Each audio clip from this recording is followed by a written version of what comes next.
Sa ibang balita, sisikapin ng Department of Education o DepEd na ma-maximize po ang kasalukuyang budget nito at humanap ng iba pong pagkukunan ng pondo para makaipon ng 4 na bilyong pisong halaga ng literacy and special education programs na sinuspinde kasunod ng pagpapatigil po ng Estados Unidos sa lahat ng foreign aid. Sa isang pahayag, sinabi ni Education Secretary Sonny Angara na titiyakin ng DepEd na hindi mababalam ang mga education programs kahit pa maubos ang funding support mula sa U.S. Agency for International Aid o USAID. Pag-upo sa pwesto, agad kasing sinuspinde ni U.S. President Donald Trump ang lahat ng foreign aid nito sa loob ng 3 buwan.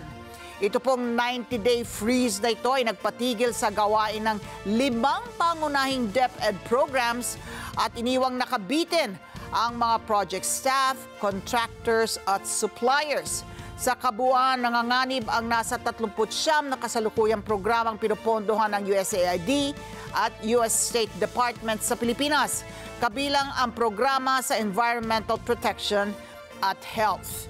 Kabilang dito ang ABC Plus na tumutuon sa pagpapabuti ng early grade literacy at numeracy sa Bangsamoro Region, ILO-PH na nakatuon naman sa assessment frameworks at policies at gabay na nagkakaloob po ng suporta sa mga mag-aaral na may espesyal na pangangailangan.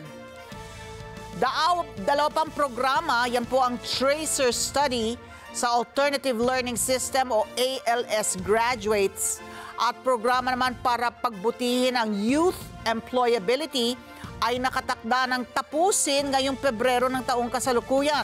At para ibsan ang impact po ng suspensyon, sinabi ng DepEd na plano nitong humanap ng alternatibong funding sources at paigtingin ang pakikipag-ugnayan sa mga kasalukuyan at bagong partners. Maraming salamat sa inyo pong pagsubaybay sa Mata ng Agila Primetime.